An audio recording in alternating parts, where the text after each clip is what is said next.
What's up friends, it's Valentin Kosenko. Just recently I bought myself a new computer for my video editing needs, and in today's video we'll be talking about what kind of hardware you need for video editing, for streaming or even gaming. Enjoy!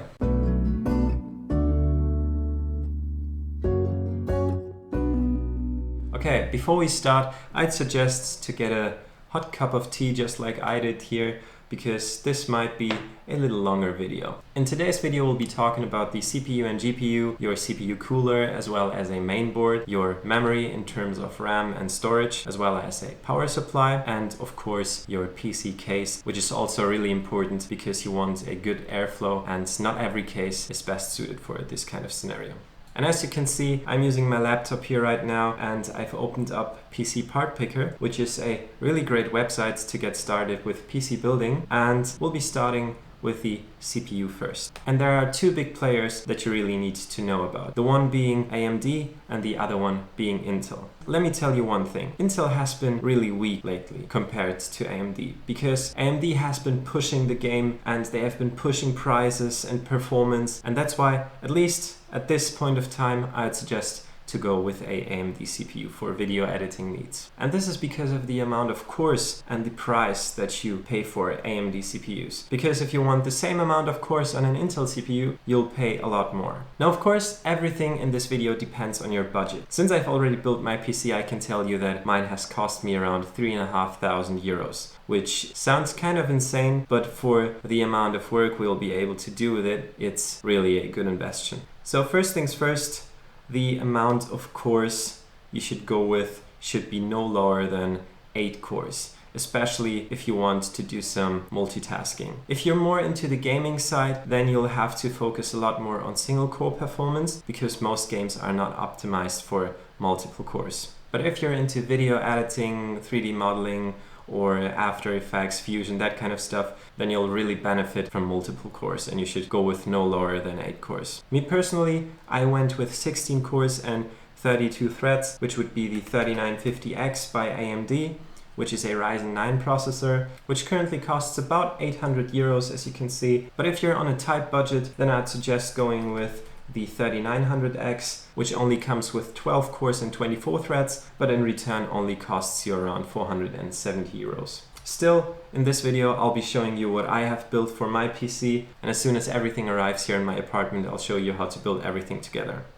So now that we have our CPU, we also need a CPU cooler, since the AMD Ryzen 9 3950X does not come with a CPU cooler. Now, when it comes to CPU cooling or cooling in general, you have two options basically, or at least two options for consumers and prosumers, which would be air cooling and liquid cooling. It really depends on your needs. I personally like liquid cooling because it looks a lot more clean in your PC case, but of course you can also go with air cooling, and the ones I'd suggest to go with this processor would be the Be Quiet Dark Rock Pro 4 or the Noctua NH-D15 Chromex Black, which both run at around 80 to 100 euros. But as I said, I'm going with liquid cooling, and the one I got is the NZXT Kraken X63.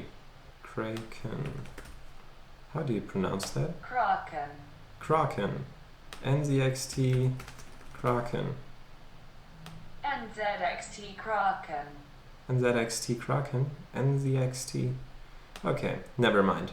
I have owned the X62 before, and it's been a nice cooler. It worked perfectly great and it looks really clean in your case. That's why I'm going with this one here. And as you can see now, I can already see the best prices and where to get these on PC Part Picker right here. The CPU goes lowest price on Mindfactory right now, while NZXT Kraken is the cheapest on Amazon. And that's why I love this tool, because it does not only show you the cheapest prices, but it also shows you some additional information, like for example the estimated wattage. This is the amount of power you need for your power supply later, or even other information like incompatibilities and that kind of stuff, but we'll get more into that later. Next, we'll have to choose a motherboard for our AMD Ryzen 9 3950X, and the one I got this time is not that cheap. It's actually quite an expensive one if you compare it to others, but it has so much I/O, so many USB inputs. It has 10 gigabit Ethernet, so that's perfect for future upgrades. If I get myself a NAS with 10 gigabit Ethernet, then I can even video edit across my network, which would be really great, because right now I am only using 1 gigabit Ethernet, and this is frustrating from time to time, but since I'm mostly editing directly from my PC, this is not a problem. If you're interested in video editing across your home network, especially if you want to collaborate with someone else using DaVinci Resolve at home, then using a NAS and a 10 gigabit Ethernet connection is crucial to get the best performance. And this board is suited for that. By the way, since the 3950X is using the AM4 chipset, you would have to choose that kind of socket first. There are a few other things that you should be taking care of, like for example the maximum amount of memory, as well as the form factor. The MSI Prestige X570 Creation, which I'm going for this time, has a E80X form factor, which means that it's a little bit larger than normal ATX, and you have to make sure that it fits in your case. So as you can see, this requires a little bit of research, but PC Part Picker makes everything quite easy. And if you have any questions, you can just post them in the comments below and I'll make sure to answer them. And when it comes to your main board, you should always remember that if you're interested in overclocking, to get more performance out of your CPU or GPU or RAM or whatever, then you should definitely go with a high quality mainboard, because they have a lot better VRMs and are better suited for this kind of stuff. If you're not into overclocking and you don't want that much I/O, you can of course go with a lot cheaper X570 boards. As you can see here, they start from 160 euros if you're looking at MSI, but there are also other brands that you can go with, and there's really no recommendation. It absolutely depends on your needs. The one I'm going with here is the MSI Prestige X570 Creation. It has AM4 chipset, E80X form factor, a maximum of 128 gigabytes of RAM, 4 memory slots, as well as a black and silver color, which is not that important for me, but we'll be choosing this one. And now we'll be taking a look at the memory. Oh, and before I forget, while PC Part Picker is quite intelligent in most ways, you still have to make sure that all your hardware is compatible, especially when it comes to the size of the hardware. Sometimes a CPU cooler, for example, might not fit into your case, and that's where you have to research manually and look for the amount of space you have in your case and the amount of clearance it needs for proper airflow. This is something you should really take care of. And as I said, I took the NZXT Kraken X73, which has a 360mm radiator, and you have to make sure that your case works with a 360mm radiator, because if you don't, then you might run into problems later. So next comes memory. When it comes to memory, it again depends on your needs. But if you're going with the 3950X by AMD, then you should definitely get at least 32 gigs of RAM, or even better, 64. And if you're really into Fusion and After Effects, then 128 gigabytes of RAM will be the best option for you. So now that we've talked about the amount of RAM, let's talk about the single modules. Because as you saw before, the main board that we have chosen here only works with 4 slots. So we have to make sure that it's only 4 modules maximum for our main board. Okay, now let's see what kind of modules we have here. We'll use the filter here again and choose 4 times 32 gigs of RAM, as well as 4 times 16 gigs of RAM.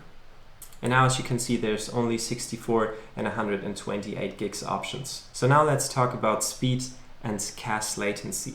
As fast as possible. If you're going with Ryzen, the higher the speed, the better. And when it comes to cache latency, the lower the latency, the better. But as always, it depends on the price. And when it comes to RAM, there's really a point to diminishing returns. So ideally, if you have chosen the same CPU as I did, the Ryzen 9 3950X, you want to get RAM modules that are as close to DDR4 3733 as possible. But since there's no RAM with that kind of speed, we should go with either 3600 or 3800. But it depends on the price. Once again, we also have to look at cache latency. And as you can see, this RAM right here has 3600 megahertz of speed and a cache latency of 16, which is pretty great actually. And the price is also not that high. It's 435 euros for this one. Of course, if you take a look at Corsair's RAM right here, which is 128 gigs with 3600 megahertz and cache latency of 18, it is not double the price, so it really depends.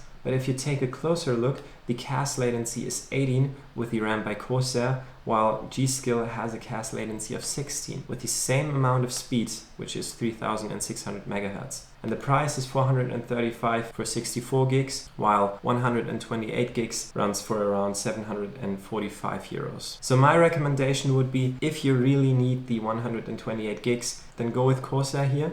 But if you want to have marginally better responsiveness and don't want to spend that much money, then go with the RAM by G.Skill here, which is just the thing that I did. Okay, now that we have our RAM, we need some storage as well. And when it comes to storage, there's two different types of storage. And we've already talked about this in a past video I made. There are HDDs and SSDs, with SSDs being a lot faster than HDDs, and they also don't have any moving parts inside of them. So if you drop your SSD, most likely everything will be fine, while if you drop an HDD, you might lose some or even all of your data. There are also NVMe SSDs, which are even faster than SSDs, but in normal use you'll not notice any difference to regular SSDs. This really depends on whether you work with high bitrate RAW footage, and if you do, then you might want to research that kind of stuff. But for our purpose, a normal SSD will be just fine. And I've been working with Samsung SSDs for years now, and I never had a drive fail on me, so the one I can really recommend is the Samsung 860 EVO right here, which runs for 157 euros. And that's what we'll be going for. This SSD will be our main drive for our system. If you want another one for your projects, your cache files and so on, you'll want to buy another SSD. If you need long-term storage, I'd suggest just going with HDDs, because the same amount of storage is a lot cheaper, but you have to remember that HDDs are not as fast as SSDs, so if you're going to edit from them, you might run into some performance problems. So now we'll be adding the Samsung 860 EVO. And we have our storage. Since I'm often working with external hard drives, I'll not be adding any additional storage. If you need additional storage, then you can add it here. Next, let's go for our video cards, our GPU. When it comes to DaVinci Resolve, you should really go with an NVIDIA card, because these perform a lot better than AMD cards right now. And the one I can recommend right now is the RTX 2080 Ti. And as you can see, the one at the top here is the Asus ROG Strix Gaming OC, with OC meaning that it's overclocked. So this is a really good option. The price is actually quite high, but from what I've read, this is a really great performer for the price, and you'll be happy that you got it. And if you're editing with, for example, Premiere Pro or another video editing software, you might not need such a strong video card. This depends on your video editing software. And since I'm using DaVinci Resolve, which relies on a very good graphics card, this is the one I'm choosing here. Okay, now we got all the main components. Now we need a case. Now when it comes to the case, I have chosen the P600S by Fantex, but as you can see, this case is not shown right here. And this is because this case is an ATX case, and the mainboard I am using is an eATX mainboard. So PC Pop Picker thinks that these two products are not compatible. But if you take a look at the P600S on their website, you'll see that motherboards up to 280mm wide will still be compatible, even if it's an eATX motherboard. So once again, research is crucial. Even PC Pop Picker makes some mistakes because there's so much to it. And as you can see for this case, there's additional information on the clearance, for example. The CPU cooler needs to have at least 190mm of clearance so that it fits inside. If we take another look at the graphics card length, we can see that it should be no longer than 335mm, and so on and so forth. So you have to make sure to check all the data before you choose your parts. But since we know that this case is compatible with our main board, we will click on this compatibility filter right here, and you can see that now our case is shown. And we'll choose the Eclipse 600S in black edition here right now with tinted tempered glass.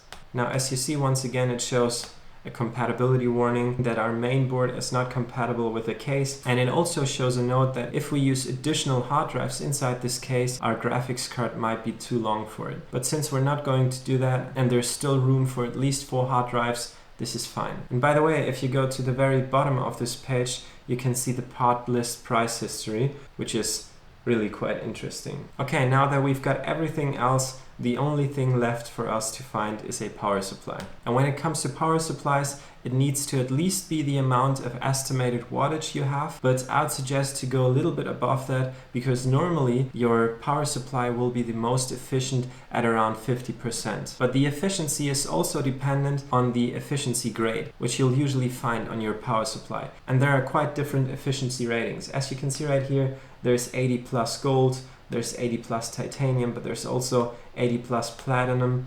And if you go to the left side here, you can see that titanium is the best, while platinum is the second best and gold is on the third place. Now, if you're going to run your PC 24x7, then you should definitely go with titanium, because this is the most efficient. And in the long run, you'll save quite a lot of power. This is a calculation you have to do for yourself. And if I did it in this video, this will be even longer, so we're not going too much into detail here. But normally titanium is quite a lot more expensive than platinum, while platinum and gold sits right in the sweet spot. And I wouldn't suggest going with anything less than gold. But if you get a really good deal on a power supply which has at least your estimated wattage and you're on a tight budget, then go with it. The brands I can definitely recommend, because I've been using them myself, is EVGA as well as Be Quiet.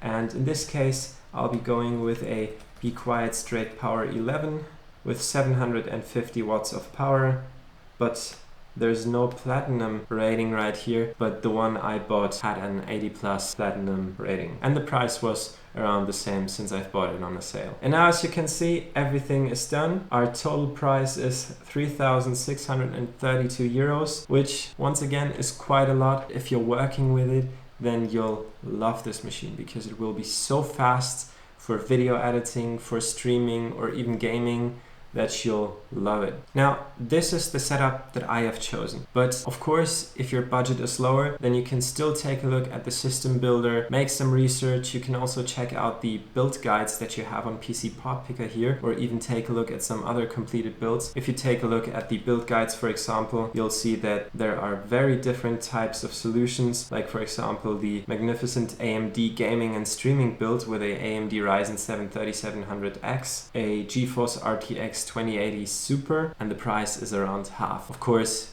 if your budget is tight and you need a working machine, then you should definitely go with the one that fits in your budget. Now, when it comes to buying all these parts, as you can see, it shows you the cheapest prices and where you can get them. And if you want, you can click on buy here and it will lead you to Mind Factory, for example, or all the other shops. Sometimes these prices are not the cheapest though, and you can often find even better deals, especially if you buy a lot of hardware at once. And sometimes there are cashback options or payback options, so make sure to look out for that. Now, in my case, I've bought all the different parts from different shops, and it's been the best option, because this way I was able to get the cheapest prices. Oh, and before I forget, of course, if you don't have a system software, then you can also choose that here. And if you don't have any monitors, or you need optical drives, if you're into that kind of stuff, or additional external storage, then you can also choose that here. And there's also a place for peripherals, keyboards, mouses, and so on. But since we were only looking into PC hardware, this is where this video ends. And as soon as the setup arrives here, I'll make sure to show you guys and show you what kind of performance you can expect from it,